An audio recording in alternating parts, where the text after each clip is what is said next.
Good morning students. बेटे हम कर रहे थे आपका बिजनेस का चैप्टर फर्स्ट। आज हम रीड कर रहे हैं आपका पार्ट फोर्थ चैप्टर फर्स्ट का। हम कर रहे थे characteristics of business. First 6 characteristics हमने थर्ड पार्ट में रीड किए थे। आज हम कर रहे हैं 7th characteristics, consumer satisfaction.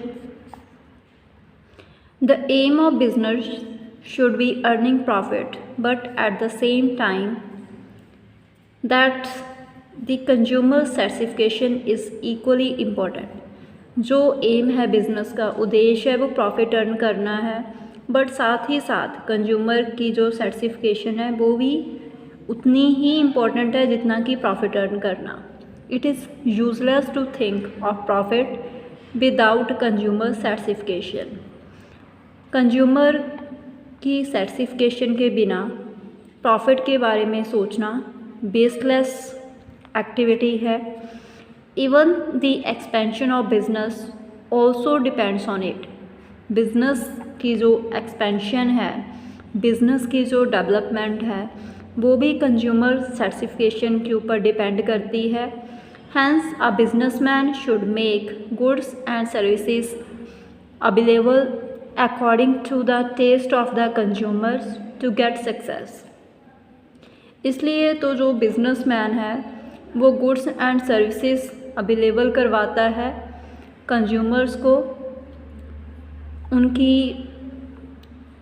Needs and taste के अकॉर्डिंग सक्सेस अचीव करने के लिए। नेक्स्ट टॉपिक है बेटे profession, meaning and definitions of profession. Profession it refers to that economic activity, जो वो इकोनॉमिक एक्टिविटी है which is conducted by a person, जिसको एक पर्सन एक व्यक्ति कंडक्ट करता है। हैविंग सम स्पेशल नॉलेज, जिसके पास कोई स्पेशल नॉलेज होती है एंड स्किल होता है। विच इज़ यूज इम्पार्शली, जिसको बिना पार्शलिटी यूज़ किया जाता है to serve various sections of society, society के अलग अलग सेक्शंस की सेवा करने के लिए। To understand the meaning of profession, study of the following definitions will be helpful. According to Webster dictionary, profession is that occupation in which one profess to have acquired specialised knowledge. Profession वो occupation है, वो कितना है जिसमें कि कोई व्यक्ति किसी स्पेशलाइज्ड नॉलेज को एक्वायर करता है। Which is used either in instructing, guiding और एडवाइजिंग अदर्स, जिसको यूज़ किया जाता है दूसरों को इंस्ट्रक्शंस देने के लिए, दूसरों को गाइड करने के लिए और एडवाइस देने के लिए। Professor Dalton E. McFarland has mentioned the following 5 characteristics of profession. Professor Dalton E. McFarland ने 5 characteristics mention किए हैं प्रोफेशन के। The existence of a body of specialized knowledge and techniques, specialized knowledge and techniques हैं जो वो exist होनी चाहिए। Then formalized methods of acquiring training and experience, training and experience को एक्वायर करने के फॉर्मल मेथड्स होने चाहिए। मींस किसी इंस्टीट्यूट में जाके ट्रेनिंग और एक्सपीरियंस गेन करना चाहिए।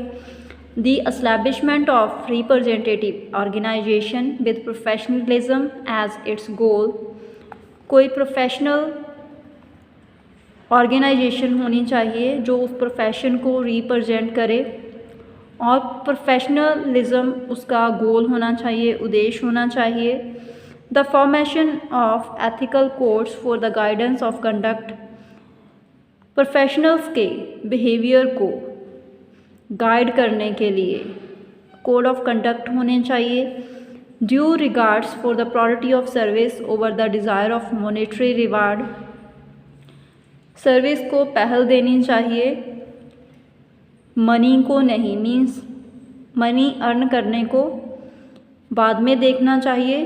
तो किसी भी प्रोफेशन में पहले लोगों की सेवा करना प्रोफेशन का फर्स्ट पर्पस और उद्देश्य होना चाहिए। Characteristics of profession, body of specialized knowledge and technique.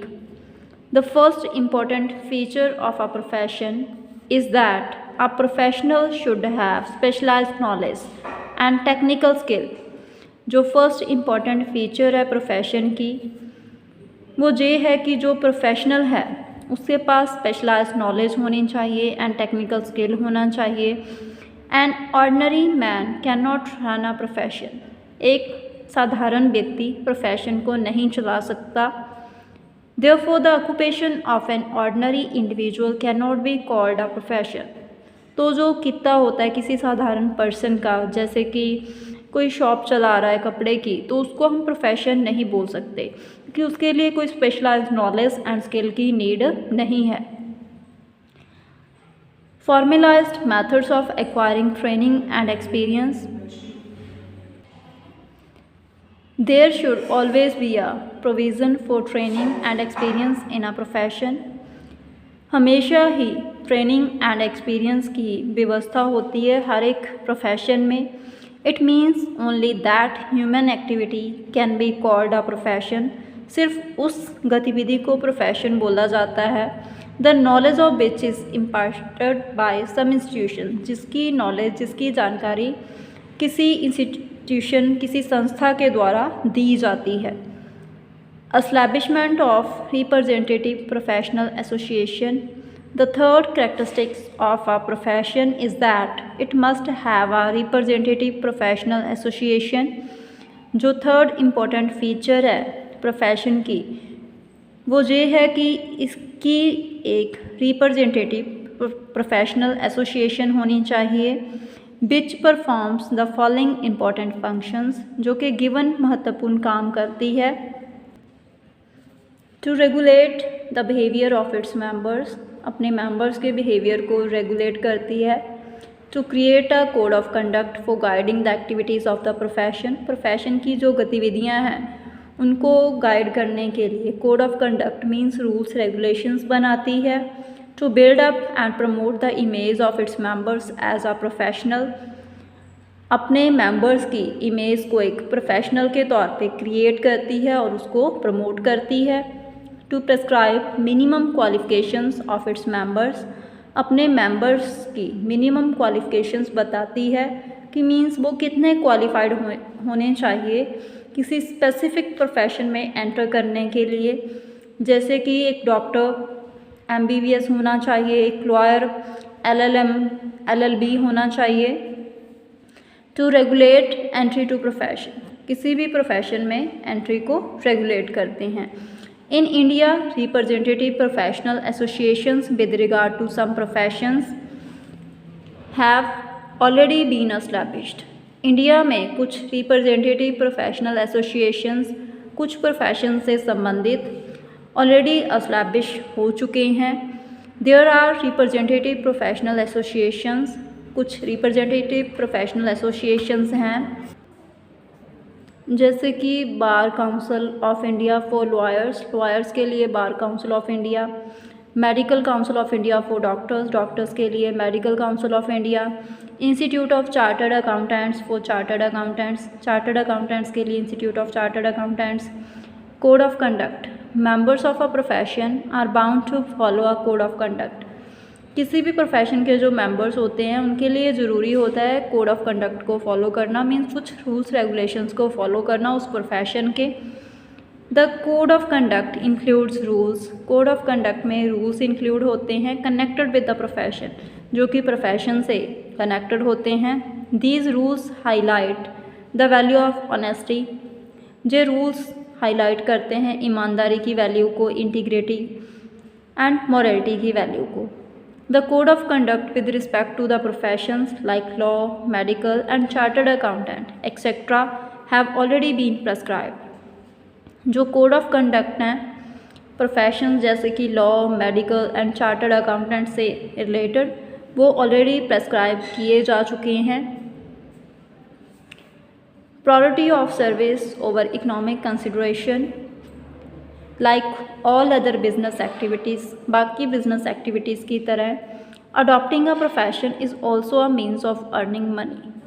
किसी प्रोफेशन को अडॉप्ट करना, किसी प्रोफेशन में जाना, जो भी मनी अर्न करने का एक वे है, under which on the basis of a specialised knowledge, जिसमें स्पेशलाइज्ड नॉलेज के बिहाफ पे one gets some proper remuneration for service of society, हमें कुछ सही रेमुनरेशन मिलता है जिसको हम फीस बोल सकते हैं सोसाइटी की सेवा करने के लिए।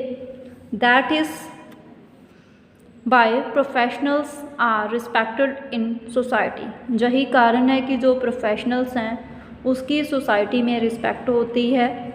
For example, a doctor follows his profession for his living but social service happens to be its chief objective.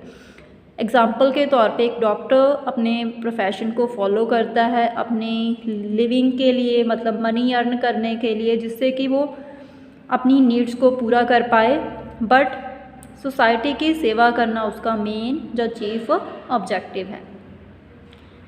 बेटे इसी के साथ आपका पार्ट 4 कंप्लीट है। Thank you.